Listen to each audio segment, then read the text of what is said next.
Welcome to Andy Staples on 3. It is NFL Draft Eve.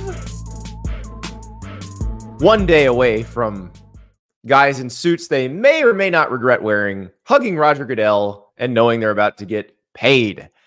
We're going to talk about those guys later in the show. My mock draft is out. Lots of offensive linemen, lots of quarterbacks.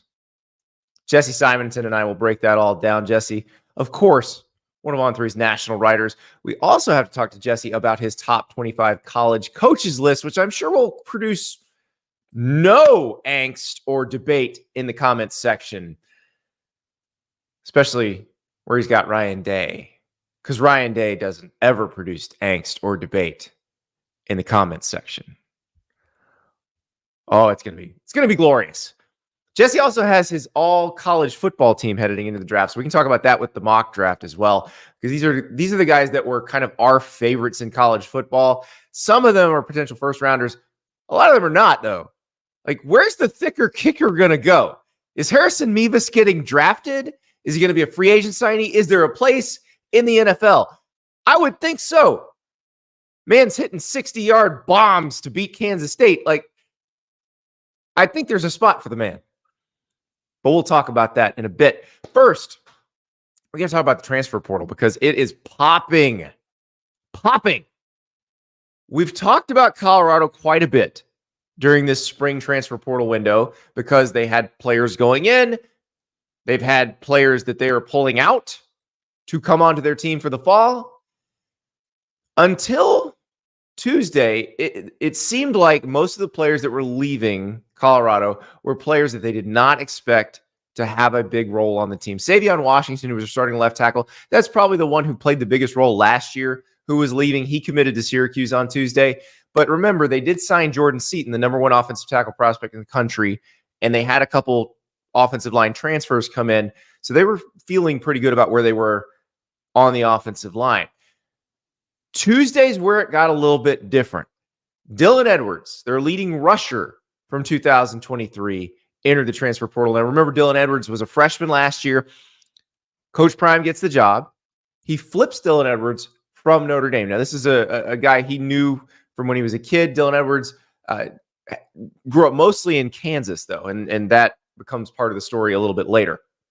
But Dylan Edwards decides, I'm out, and we'll see where he winds up. Maybe K-State, maybe Nebraska. But he's headed to the portal, according to our Pete Nakos. And this is one that's interesting because this is not one that I think Colorado was expecting or Deion was expecting if you asked him a couple weeks ago. This is a guy that he's been praising in the spring. This is a guy that they wanted to have a role in this offense. Now, they did get a commitment from Dallin Hayden, the Ohio State transfer. So that could be the reason.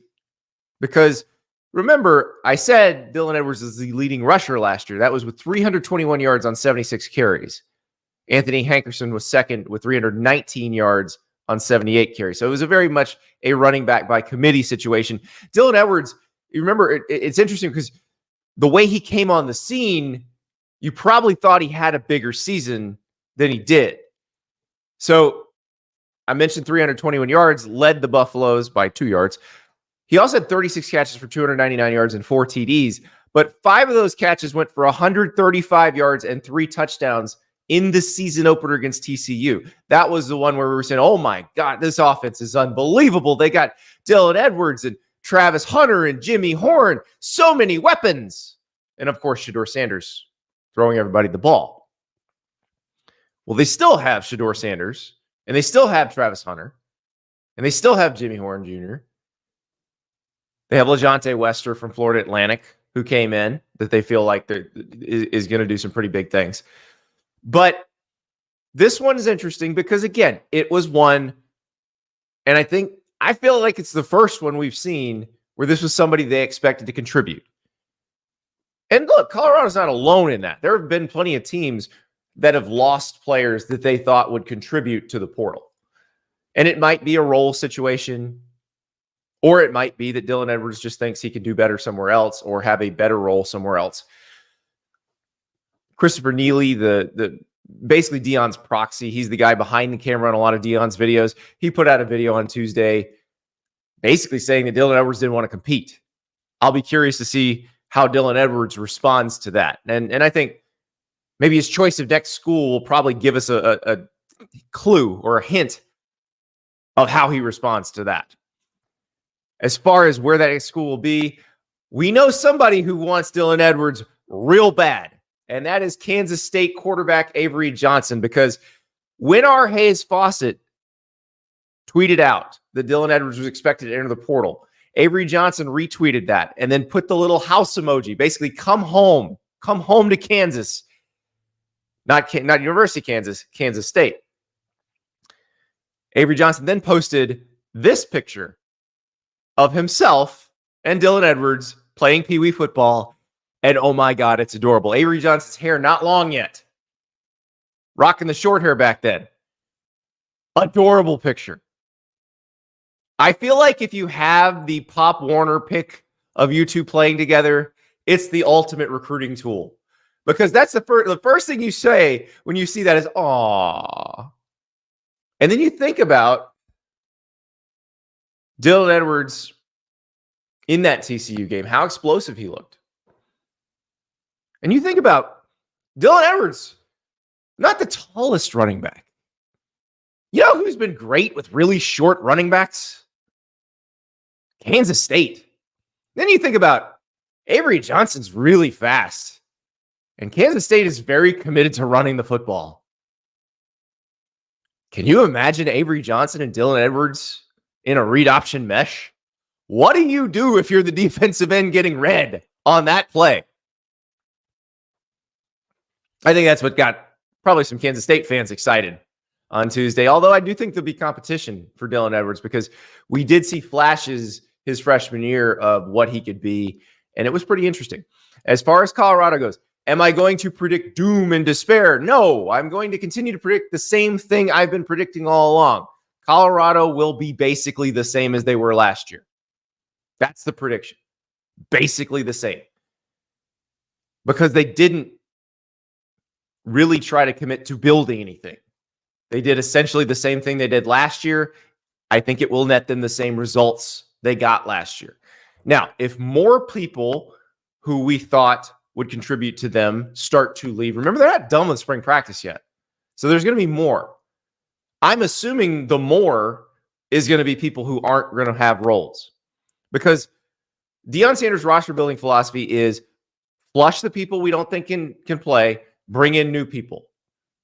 Can those people play any better than the ones we just flushed? We don't know. And the problem with doing this in such high volume in the spring portal is there isn't that level of quality. There probably is in the winter portal. There probably is that level of quality if you can get them to come to you, but the problem is everybody else is shopping like that too. So it's not an utter disaster because Dylan Edwards left Colorado, but it is a warning sign. If nobody else who they expect to contribute takes off between now and the closing of the spring portal window, then don't worry about it. If a few more do, yeah, that's cause for concern. But we shall see. We'll see where Dylan Edwards winds up. Again, that's an adorable photo from Avery Johnson. You see that photo and you're like, yeah, okay, you gotta go to Kansas State because you got to recreate that photo. Like the first thing they do if he goes to Kansas State is they go out to the field and recreate that photo. Got to. Other news in the transfer portal. Penny Boone, your 2023 MAC Offensive Player of the Year at Toledo. Remember, he had transferred to Louisville. And then this past week, looked like he's not going to go to Louisville. So he was looking around at different schools. It looks like he has picked a school, according to On3's Pete Nakos, but he's not leaving the state of Kentucky. Penny Boone favored to commit to Kentucky. Now, Kentucky had great success with Ray Davis as a transfer running back last year. Remember, Ray Davis had come from Vanderbilt and was Kentucky's leading rusher last year. They've also got Chip Trainum, who transferred from Ohio State this year. So they are heavily invested in transfer running backs, but Chip Trayanum and Penny Boone could be their 1-2 punch for new offensive coordinator Bush Hamdan at Kentucky. And also, remember, Brock Vandegrift, former Georgia backup quarterback, is your starting quarterback at Kentucky. So that will be a new look offense and two backs who we'll see how much they can contribute. But Ray Davis did a great job as a transfer running back at Kentucky last year. I would imagine those two would carry the bulk of the load at Kentucky this year. One more transfer portal update. Penn State wide receiver Keandre Lambert-Smith. He's had a lot of options. It looks like he has narrowed it down to 2, according to Pete Nakos and Steve Wiltfong. Auburn or Texas A&M for Keandre Lambert-Smith. Choice has not been revealed yet, but it looks like those are the finalists. So a couple SEC schools. Remember, SEC schools can't take somebody who was in the SEC and have them play immediately if they enter the transfer portal in the spring window. So it's got to be somebody from another league. So when these guys from other leagues enter the portal and SEC schools feel like they can contribute, you get lots of fights between SEC schools over these players. Keandre Lambert-Smith is one of those. Oh, actually, one more. This one came as a little bit of a surprise to me because I kind of thought he was already in the transfer portal. Deacon Hill, Iowa quarterback. He came in when Cade McNamara got hurt last year. He has entered the transfer portal. I don't think anybody's particularly shocked by that. I'll give you one that this was from the winter window because I had to remind some people of this yesterday when they were commenting on Deacon Hill's potential transfer. Somebody said, well, does Spencer Petras have any eligibility left? Well, Utah State certainly hopes so because he's on their team.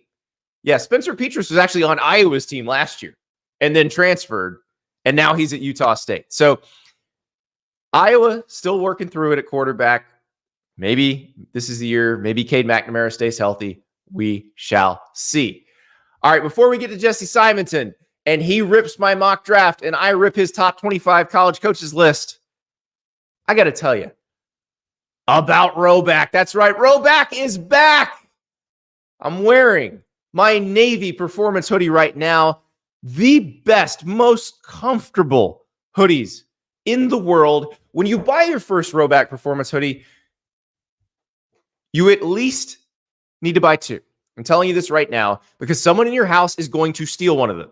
Like I have to be careful. I have a bunch of Rhoback hoodies. But I also have a daughter who's decided she loves oversized sweatshirts. And so I'm much larger than she is. Therefore, my shirts are oversized on her. I've got to figure out how to put an alarm on my Rhoback hoodies because she's going to take them all. But these things are amazing. They're not super hot winter weight hoodies. These are perfect for spring and summer. I wear mine fishing. They're great for those cool mornings, but also you roll up the sleeves. They're good for you all day. And don't forget, Rhoback also has performance polos and shorts. It is the brand as the weather warms up. So look for that beautiful Rhodesian Ridgeback right there. Got one on my left shoulder here. Go to rhoback.com, RHOBACK.com. Use the code Andy for 20% off your first purchase. That's rhoback.com, RHOBACK.com. The code is Andy. Load up on those performance hoodies. I'm telling you, you got to order at least 2 because somebody's stealing one. All right, it is time to talk to Jesse Simonton, and we have much to talk about because it is draft day eve. He has a column coming out on the all college football team in the NFL draft, the people that we loved in college football who may or may not be first rounders, but they were our favorites. I've got my mock draft out. Jesse's also got his top 25 college coaches list. We will get to that shortly. We're going to talk draft first, then we'll talk top 25 coaches. But Jesse, the draft is upon us. Thankfully. Do you believe that 6 quarterbacks will go in the first round? Because it feels like all this coordinated information or coordinated misinformation, people are really trying to squeeze Michael Penix and Bo Nix into that first round. So I have another piece teasing this coming out tomorrow on the NFL draft, and it's just a bunch of bold predictions. And one of those is a 5x5. I think there's going to be 5 quarterbacks and 5 receivers. That may actually be shorting it. I'm gambling a little bit there with the wideouts, but I do not believe the Bo Nix smoke. I would not be surprised, honestly, if Penix did not get drafted in the first round either. Just with his medicals and some of the concerns. It's funny though, Andy. I'm the veracity of these rumors. It seems like it's every other year whether they get these things right. It was the year ago, literally at this time, that Will Levis was surging up the boards and had the number 2 overall odds. According to the gambling odds to go number 2 overall. He goes in the second round, and yet a couple years earlier, what was the information right around now? Wow, Baker Mayfield's coming out of nowhere. He's going to be the number 1 overall pick.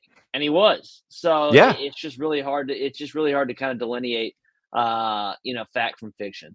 Well, and JJ McCarthy's been the guy this year where it's felt like there's been these surges of coordinated information. Like, okay, everybody loves and look, Jim Harbaugh saying take JJ McCarthy doesn't mean anything because that's his quarterback from Michigan. He won him a national title, and also Jim Harbaugh would probably love if you would trade with the Chargers to go get JJ McCarthy, because the Chargers need receivers and tackles. And guess what this draft is thick with? Receivers and tackles. So if they were to trade down 6 spots, they're still going to get a guy they really like. No, I mean, Harbaugh has been, McCarthy's biggest cheerleader throughout this entire process, trumpeting the winning quarterback as maybe like Mahomesian. But obviously, as you just alluded to, there's some selfishness in here as well because the Chargers are sitting at 5. They'd sure like to move out, get some more, comp picks, just some more collateral so they can go up and maybe take a tackle, get a one of these wideouts in the second round, whether it's a Ricky Pearsall or one of those guys. So there's a lot of guys that are acting in their own self-interest here, so it makes sense. So what would you do with JJ McCarthy? Like if you're the Vikings, the Broncos, the Raiders, the teams that we've talked about need a quarterback now, but aren't in a position to draft one of those top 3 guys, would you trade up, or would you just let it go and say, maybe next year we get ourselves in a position to take one of the guys we really want? If I'm Denver, I'm not getting desperate. I just think you have so many other needs, so many other holes that to give away another first-round pick or even more compensation, to me, it doesn't make sense. I'm not some NFL insider. I just follow the league from afar. But from what we saw from J.J. McCarthy, I think that in college, I think that would be rich. Well, and the Broncos need everything. Right, so, exactly. And so I think they have a reason to stand pat and kind of see the way the board plays out. Now, if you're Minnesota, Diana Rossini from The Athletic reported this morning that I guess there's even more smoke now around Drake May to the Vikings. But if you're Minnesota, I understand why they're getting desperate. They have 2 first-round. They've already traded up to accumulate a second first-round pick. You have Jordan Jefferson there. You have your coach who you believe in, is maybe this QB whisperer. The rest of that roster is, from a foundational standpoint, is in a much better place. So it makes sense that they're going to maybe, be aggressive, whether it is a Drake May, whether it is a JJ McCarthy. They're going to go up and get a guy because they've pretty much announced it to the world that we need a quarterback. That's what's missing. Yeah, it's going to be a lot of fun. So I had the Vikings trading up with the Bears because here's the thing. I don't think anybody from the Cardinals down to the Vikings needs a quarterback. So you can trade with any of those as long as you are sure that nobody else is going to trade up above you.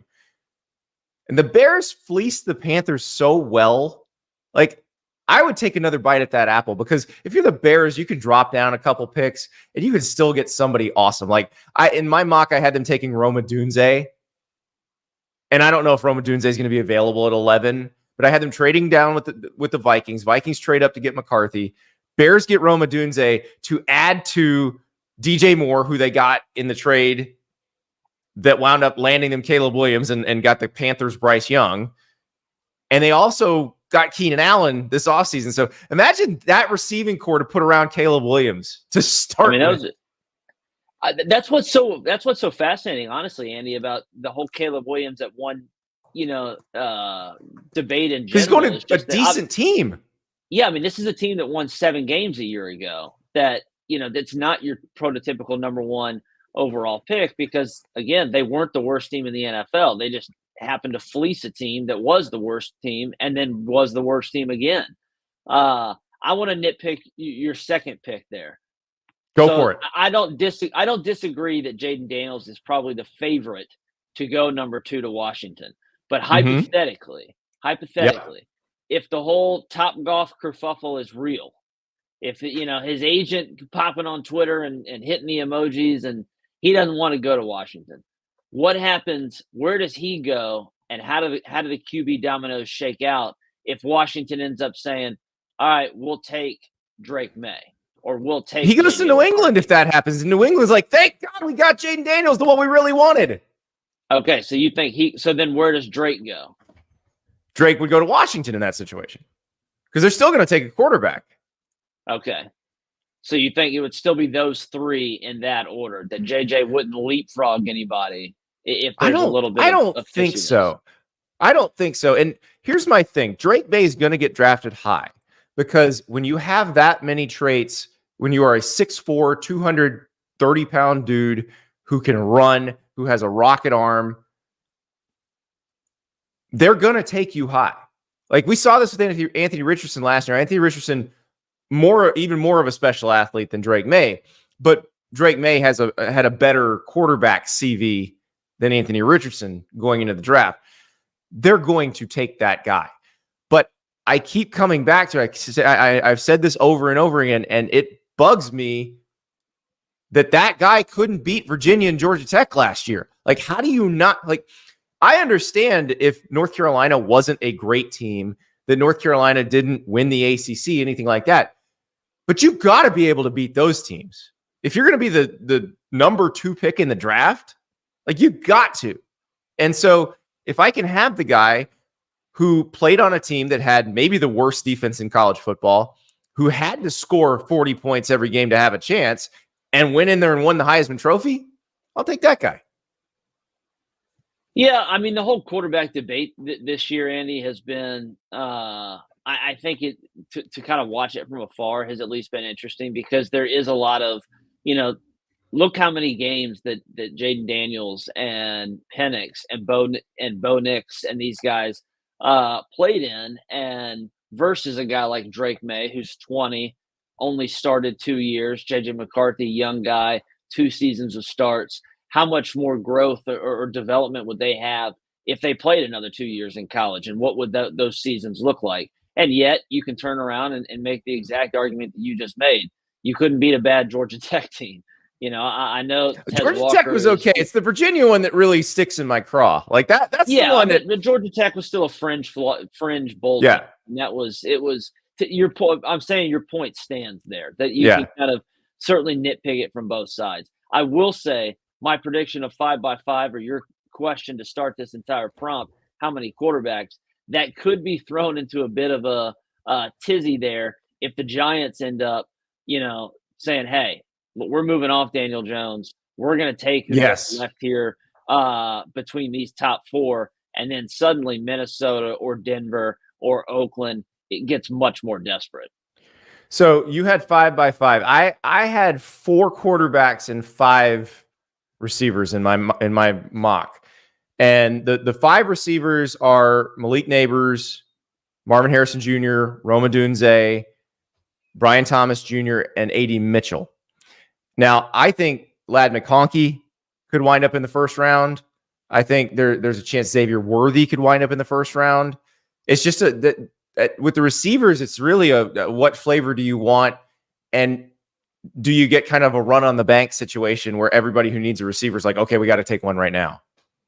Yeah, I think to me, it's like receiver and offensive line. Now, offensive line, I think, again, teaser prediction, I think you're going to see double-digit offensive linemen in the first round. Now, that's guard, tackle, and then you have a couple centers there, with the Duke kid, and then Powers Johnson from Oregon.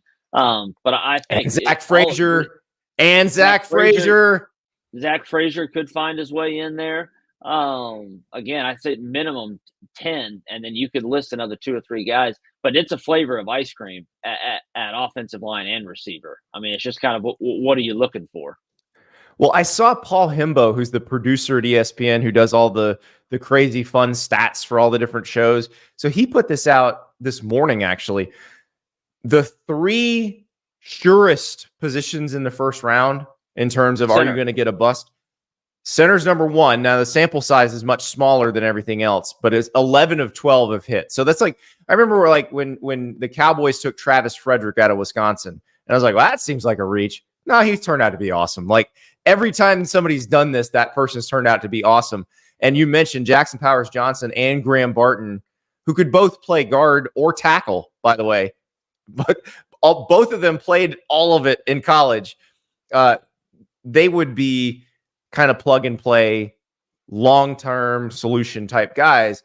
But yeah, guard and tackle were the other 2 top 3 positions. So this feels like, if you want the surest thing, like I go back to the Chargers. They do need receivers, sure. But if I can take Joe Alt, I'm taking Joe Alt. Yeah, I kind of honestly, Andy, I like the idea of J.C. Latham for them because they have Slater at left tackle. And do you just take a natural right tackle? Now, Alt is probably the best pure offensive tackle in this draft. I wouldn't, quibble with that. But if you're thinking about moving him to one side or the other, hey, do you just take the best right tackle? J.C. Latham is enormous.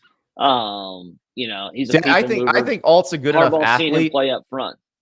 I think Alt's a good enough athlete. You play him at right, and Rashawn Slater, you have to make a decision by May 2nd on his 5th-year option. You can pick up his 5th-year option, but then you get 2 seasons to figure out, do you want to break the bank to re-sign Rashawn Slater, or do you use Joe Alt at left tackle in a couple of years?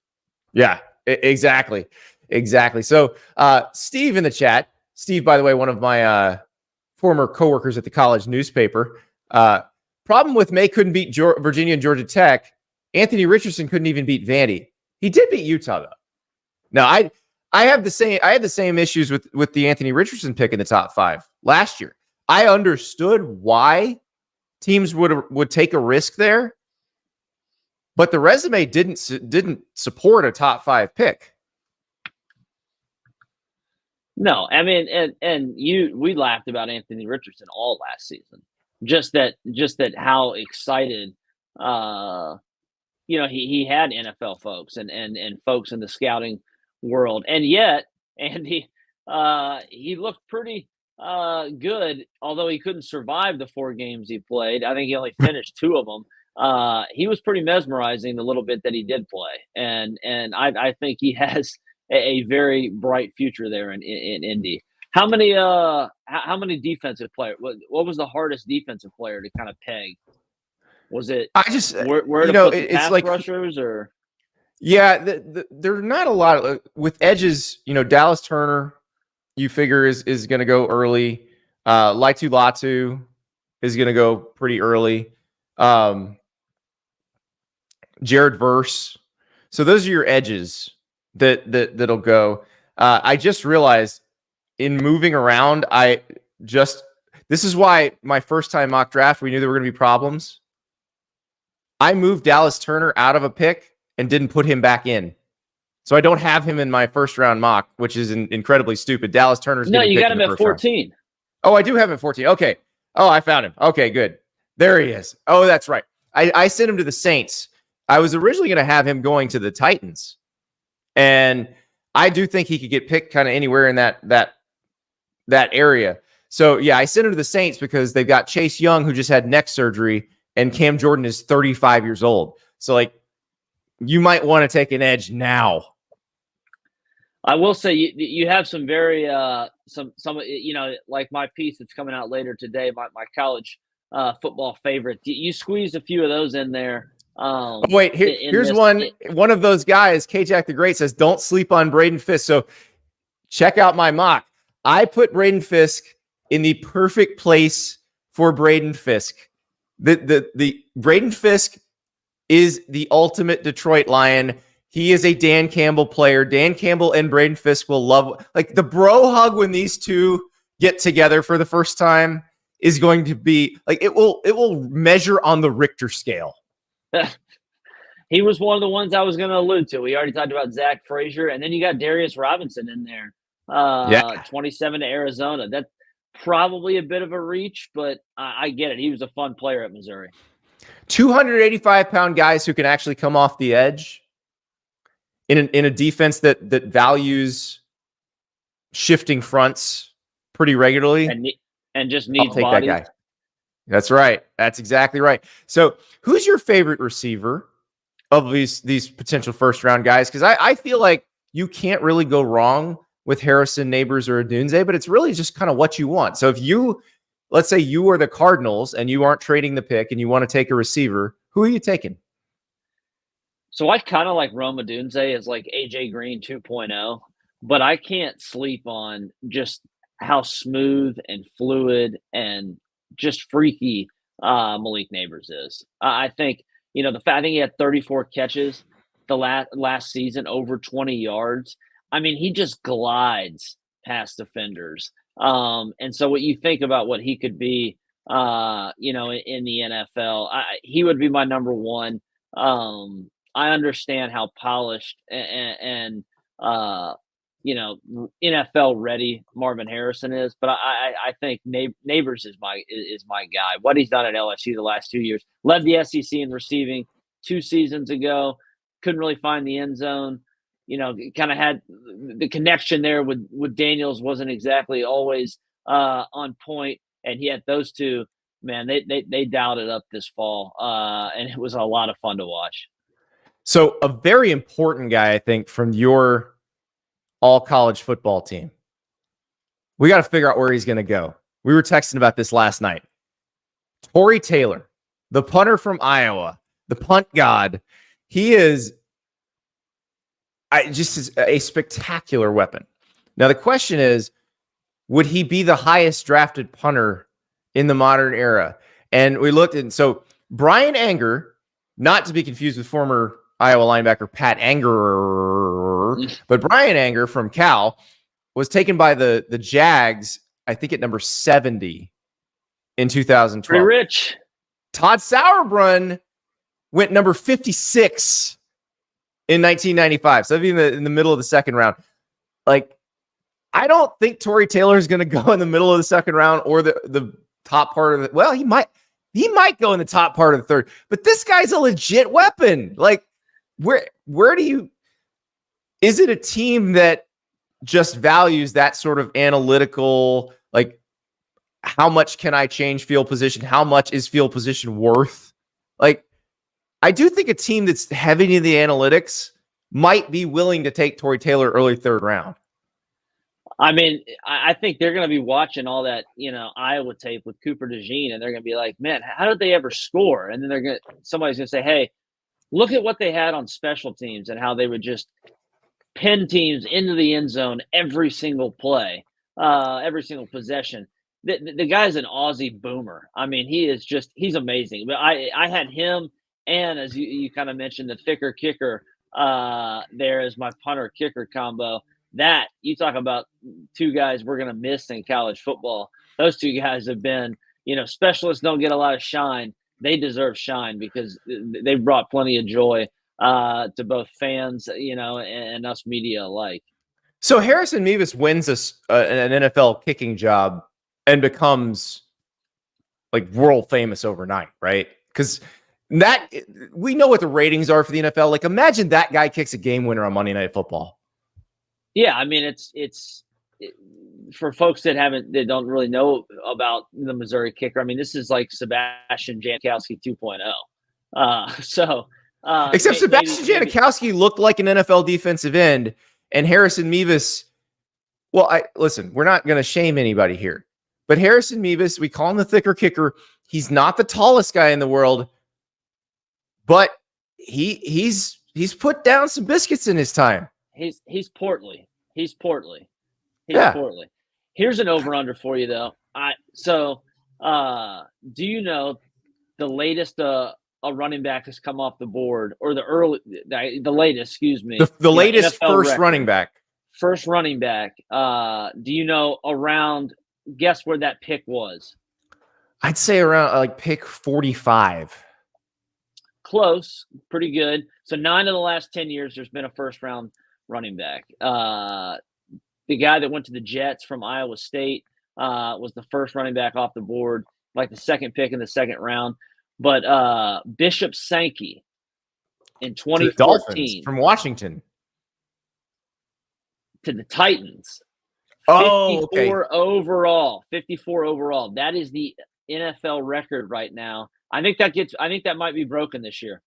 I think Trey Benson or one of those teams. I think the first running back off the board is going to Dallas, which is 56. And it's Jonathan Brooks, Trey Benson.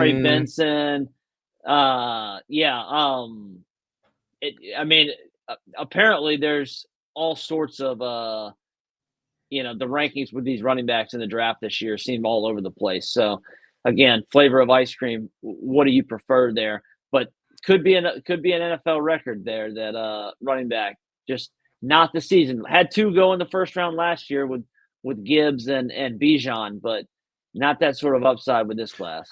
As I look at your all college football team, I'm struck because there aren't a lot of these guys who are like, oh no, that guy's going to be a 6th rounder. And we usually have that. This is a year where we like these guys, and the NFL likes these guys too. Like we're Peyton Wilson, the linebacker from NC State. Like he's probably a 2nd rounder. Like love him. Mike Sainristil from Michigan, the DB. He may actually be a 1st rounder, but we're talking about a 2nd rounder. Like these guys were really good in college, and it translates. It's interesting because a lot of times, a lot of years, we'll have half the guys that are among our favorites that were All-Americans in college was like, okay, you're not really an NFL guy. But it feels like almost all of them are. Cooper Beebe's probably a 2nd round pick. Second round pick.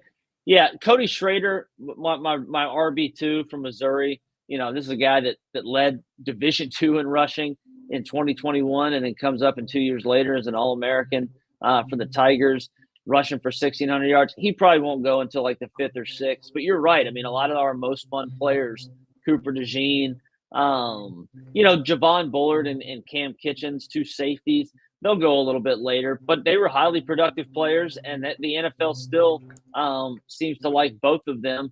Bullard a little bit more than Kitchens. So fun group. It's a fun kind of stroll down memory lane. I love my defensive tackles, and that's where it's like, hey, can't go wrong there. I mean, there's a lot of good. Braden Fisk just missed the cut, but big fan of Sweat. He's like this giant, rhinoceros, and then you got the crocodile in Newton there from Illinois. So 2 totally different looking dudes. Yeah. But they are both and Johnny really Newton's a fringe, like potential 1st round pick too. Like he's one that could slip in there or could be early in the second. T'Vondre Sweat's an interesting one because he just got a DUI, and like, I don't know, in the age of Uber, that's a bad, it shouldn't do it anyway. You should have never done it, but Uber exists. Like, how do you do that? Especially when all eyes are on you. Yeah. And I believe he got it in the middle of the afternoon, which is even more concerning there. Yeah. So we'll see what happens there, but that is it's going to be fun. It's going to be really fun to see where these guys get picked. And I'm sure we'll be sitting there tomorrow night and be mad about who didn't get taken. And there'll be a trade who blows up everybody's mock draft. And it's going to be great. Like you mentioned it, like if somebody trades up to get Drake May or trades up to get Jaden Daniels, it would be wild. But can't wait. Now we have more to argue about, though, because Jesse, you put out a column that generates quite a bit of buzz every year. The top 25 coaches in college football, and you've taken cracks at the top 10 group of 5 coaches. You've done quite a few variations on this, but this is one of those years when Nick Saban retires, Jim Harbaugh goes to the NFL, makes number 1 very easy, makes everything else very hard.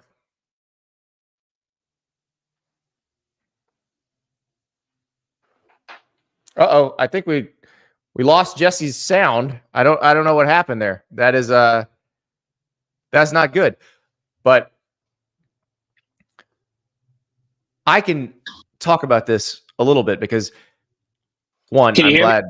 There, we're back, Jesse. Okay. Hi. Oh, I don't know. I guess my pods got disconnected. All good. So I had Kirby number 1 a year ago.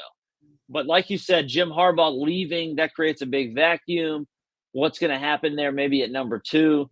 A lot of debate. ESPN released their top 10. They didn't even have Brian Kelly in the top 10.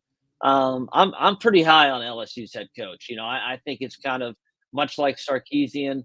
It's going to be kind of a matter of when, not if, he eventually wins a national championship. So he with what he's done at all these different levels of the sport, still has 2 10-win seasons the last couple of years with the Tigers. What he did at Notre Dame. He's kind of a pretty solid number 2 there.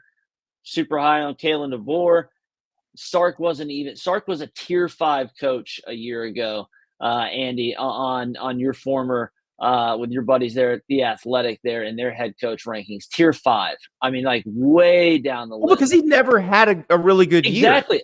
I'm not quibbling with it at all. And I wrote a column that just about a week ago that it's his rise could at least give hope to fans like here in Gainesville, Florida. Billy Napier, some other Mario Cristobal at Miami. Just because you haven't done it doesn't mean you won't do it. Doesn't mean you can't do it. Stark had never won 10 games. Finally, gets the monkey off his back, and now he's seen as one of the highest, or is one of the highest paid coaches in the sport. Well, and the thing with Sark, and I've been pretty high on Texas this offseason, which if you've been watching me for a while, I was pretty down on Texas for quite some time. It feels to me like Sark has gotten Texas to do the things that it was not doing, like developing players for the NFL, turning those recruits who Texas has always gotten highly rated recruiting classes, but turning them into even better players when they leave. And that's something Texas didn't do for like 12 straight years. They're doing that now. They are deep on the lines of scrimmage. It feels like they're prioritizing the right things. It feels sustainable. And that's why I don't necessarily quibble with where you have Sark right now, even after only one good year, because it feels like he's developed something sustainable there. Now, if they just fall off the map, that's a different story. But I don't think they will, because I feel like he took took the lessons from working with Nick Saban in terms of program building. But like it feels like even if you put a replacement level coach in there right now, this roster is going to win you 9 or 10 games. Well, the biggest thing that they've changed is, I think, their offensive line development. I mean, that's been so key. And then they did lose Bo Davis, but they also, as we mentioned, T'Vondre Sweat, Murphy, you had him in your first round mock. They rebuilt the lines of scrimmage. Texas has had plenty of playmakers, but then they've gotten the best out of those guys as well. Last year, Bijan was their first round offensive player since Vince Young to get drafted. Now they could have 1 or 2 this year. Quinn Ewers. We saw what Arch did in the spring game. There are no shortage of weapons there. You go out and get Isaiah Bond. I mean, I am sky high on Texas this year as well. I mean, I think it's pretty clear that it's kind of them, Georgia, and Ohio State as kind of a tier 1, and then a lot of teams kind of behind them. Who else? Did you have any quibbles with the top 10? Or I was fascinated by the Kalen DeBoer. I actually agree with you on Kalen DeBoer, but I think most people are not going to agree with you on this. The putting him at number 3, because I look at Kalen DeBoer's overall resume. He has won it's actually the same as Brian Kelly. It's the same thing you're talking about with Brian Kelly, where the person has won everywhere. They've been successful at every level. Like you take what is baseline success at the NAIA level, at the Group of 5 level, at the power conference, but not one of the power conference level. Like Kalen DeBoer's been above the line everywhere he's been. Brian Kelly above the line everywhere he's been. He doesn't lose, Andy. He's lost 12 times in his life. I mean, it's just remarkable. He's 12-2 versus top 25 teams. Again, I kind of weigh what have you done and what is your future? Because, if this was just about what have you done, Dabo is going to be, number 2 on everybody's list. But this is about both the past, the present, and the future. There certainly has been some pushback on Kalen DeBoer at 3, but I'm sky high on him. I think he's clearly one of the best head coaches in the sport, and you know who else believed that? Alabama's athletic director, which is why he's succeeding the GOAT there. So a different Andrew, other than me, has a question. There's no Dan Lanning in the top 10. That's a shame. You had Dan Lanning at 11, and hardest coach to rank. Yeah. I think he's the hardest coach to rank. He's doing all the things he's supposed to do, except has not cracked through with the right wins. Like, probably should have won a Pac-12 title in one of his first 2 years at Oregon because he had the most talented team. He does not have the most talented team in the Big Ten, but he may have the second most talented team. Yeah, I love Dan Lanning, and if you were ranking this list, Andy, I think in terms of who would you have as your head coach over one or the other? So almost like a trade value column. Like if your school called another school, where Dan Lanning would be much higher on this list because he would be, he's probably on the short list of 2 or 3 guys that you would have behind Kirby. But he's got to do it now. And that's not exactly what this ranking is. And so he'll certainly find his way into the top 10 in due time if he has a big year. Oregon right behind that, Texas, Georgia, Ohio State trio that we mentioned. Oregon is right there with what they've kind of assembled via both high school recruiting, the portal. You have that combination there, little quarterback insurance with not only, Dylan Gabriel, but you bring in Dante Moore. So really, really like what the Ducks have to offer in 24. All right, so you got Ryan Day at number 4, and Ryan Day is the lightning rod. Like, you got, if you didn't see it the other day, I may retweet it again.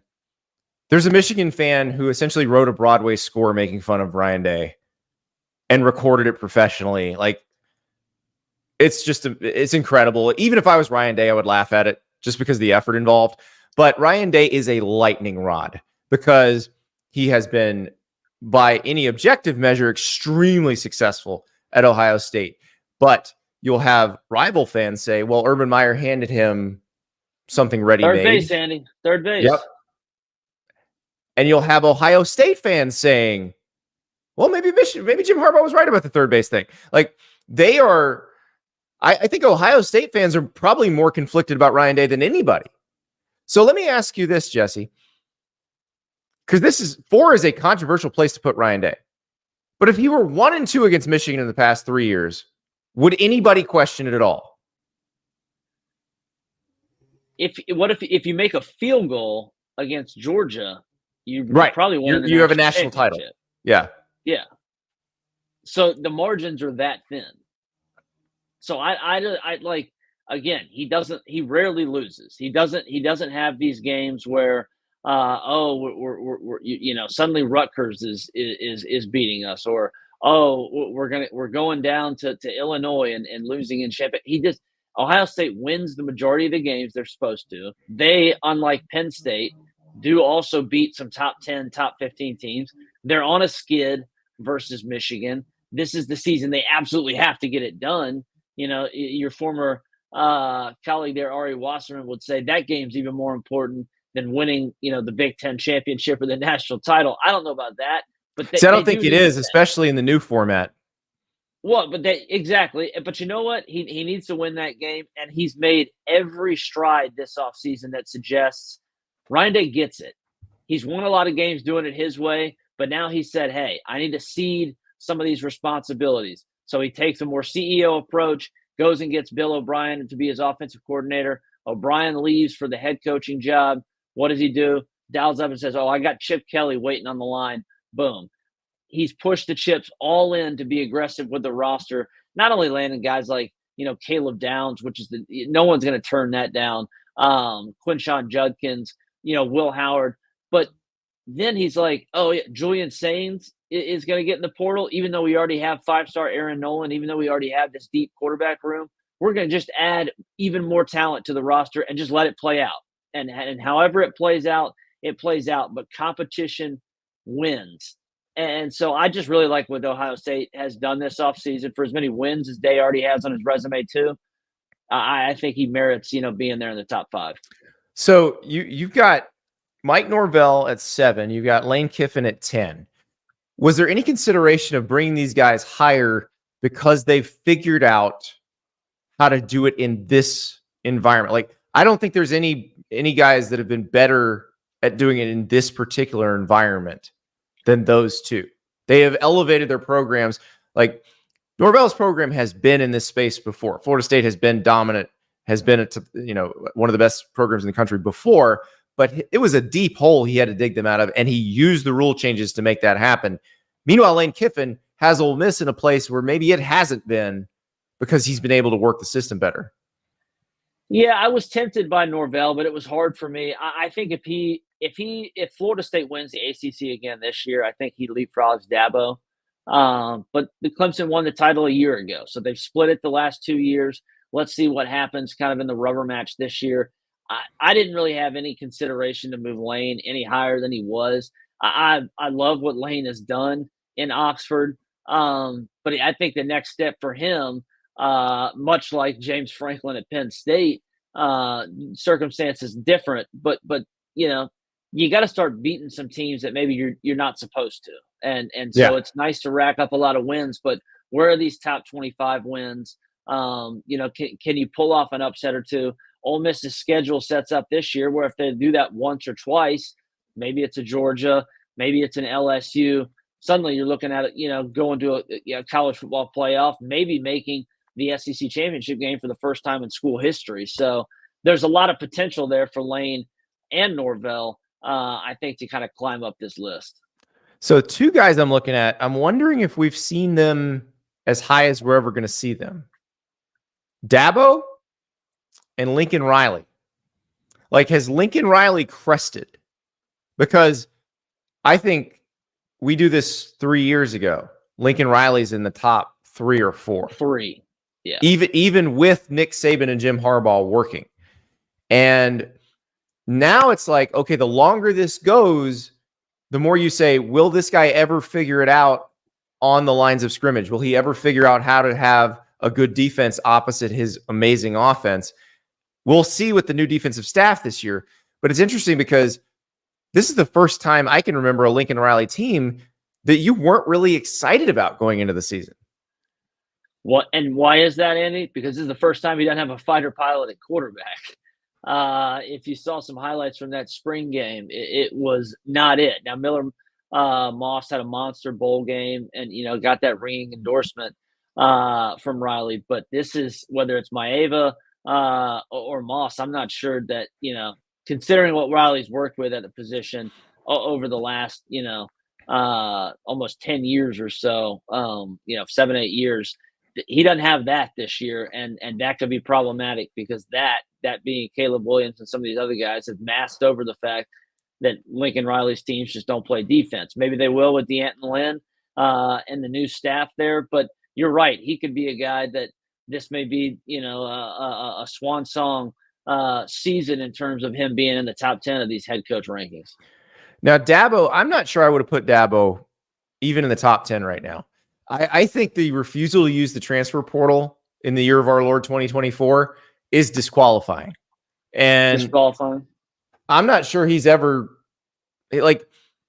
he's got to show us he can get back here because he's sort of put a stake in the ground. Like, I'm going to do it this way. And if you can't do it this year, I think we're going to be pretty sure you're never going to do it again because unless you actually want to build your roster the way every other team in America builds its roster now. Who would you put in there if you take Dabo out? Lance Leipold. Lance Leipold, because of degree of difficulty, he has been spectacular and I had him at 12. At Kansas. Yeah, exactly. And I think I'd put him in the top 10 just because that job was so hard. Like, it looked hopeless. Think about when the guy got hired. The guy got hired after spring practice. Right. The spring game's the next day, I think, when he got hired. And within 2 years, they're competitive. Like, they won 9 games last year. They have an exciting quarterback. He beat Sark in year 1. They did. Like, you go into this season excited about Kansas football. And look, Chris Kleiman at Kansas State doing a great job too. Did a great job at North Dakota State. But I think that degree of difficulty you saw for Leipold, like, if he can keep doing this, keep making them better, let's say he makes them where they're competitive in the Big 12, like really legitimately competing for a Big 12 title. Like, that is the hardest coaching job to do. I always say, the greatest coach of all time is Bill Snyder because of what he took over at Kansas State and what he turned it into. And Lance Leipold, what he took over at Kansas was as bad as what Bill Snyder took over at Kansas State. And they're going to be fun this year, Andy, because they return, I think, more production offensively than any team in the country. So you got it's not just and Jalen 2 NFL Daniels corners if they can keep them. If the tampering doesn't snag one, but if they can keep them, they got some dudes. There were some folks that were upset about him. There were some folks upset that I had Jamie Chadwell so high. I think Jamie Chadwell's a good coach. Now here's the Jamie Chadwell thing, and we're never going to know this until somebody sacks up and hires Jamie Chadwell in a power conference, because the reason he hasn't been hired in a power conference is he's never worked in one. Remember, he's been a head coach most of his career. North Greenville in Division II, Charleston Southern, Coastal Carolina Liberty. So he's never been like South Carolina's receivers coach where he had to go recruit at that level. And most of his assistants have not recruited at that level. He's extremely loyal. And so he's had a staff that's been made up of his guys for years and years. Is there a guy that's not in the top 25 that I whiffed on to you? I like this list. I feel pretty good about it. Like Jeff Brom at 20, I think is a good inclusion because his teams are never not above average. It feels like Jeff Traylor at UTSA. I might go a little higher on Eli Drinkwitz, but maybe I'm being a prisoner of the moment because I think I do remember last year when we were saying, wait, what about make or break year? Yeah, why are you extending this guy? He just won 6 games. What's going on? I still think Dave Clawson, even though they had a bad year, has worked miracles at Wake Forest. So I probably would have kept him in the top 25. So he was a tough cut. I cut Stoops too. We're gonna have a fringe cut. Well, speaking of Stoops and the job he was up for, and then the Regents rebelled and he didn't get it. I think Mike Elko is going to be on this list next year. That's a strong prediction. I had him in the just miss list. I mean, two seasons at Duke, you go 16-9, I believe. He's a heck of a coach. And it's been crazy to kind of spin this forward, and it's been crazy to kind of watch from afar as we're all, kind of, getting the intel from the spring, kind of getting some ducks in a row. Man, it has been so quiet comparatively, especially out of College Station this spring. With good reason. With good reason, exactly. And I just think that, they're doing the work and not exactly puffing their chest about it. So that schedule, A&M, if they can get Connor Wegman right, with what they've done in the portal, kind of supplementing some holes, they have a chance to maybe scare some teams and win more games, I think, than most people anticipate this fall. When we had Elko on the show about 2 months ago, he mentioned that the talent level was not what everybody thinks it is there. And I was thinking, maybe that's just coach speak. He's just trying to light a fire. But talking to people, I get the sense that when they got in there, they looked around at the roster and they said, you know what? The Jimbo staff was chasing stars. They were not necessarily building a cohesive team. They were saying, well, we can get 9. I don't think it was 9. I think it was maybe 7. But we can get all of these top 100 defensive linemen in the same class. Well, how often do you sign that many defensive linemen in one class? Like, there is this thing called class balance in your position rooms and that sort of thing. And they did not necessarily have that. And so I think a lot of the work that's been done this offseason has been trying to fill holes at certain positions where they were thin. Well, and they filled it at defensive line because you go out and get Nick Scorton from Purdue, who might be the most impactful defensive transfer in the entire country this season. I mean, he was a monster in their spring Who's game. from Bryan, Texas, by the way.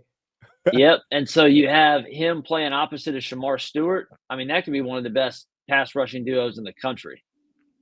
Yeah, I think the quiet out of College Station by design. But yeah, and the Mark Stoops not being on the list is interesting because he's being paid a lot more than most of the people on this list.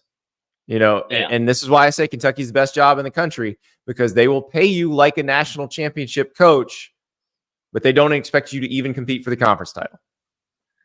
They don't, but they probably would like a little bit better results than they've gotten in the last 2 years, where it's kind of been a little bit of a backslide there. So we'll see if he got the OC right. Well, they saved some money not having to pay a $33 million buyout for John Calipari. So, got a little.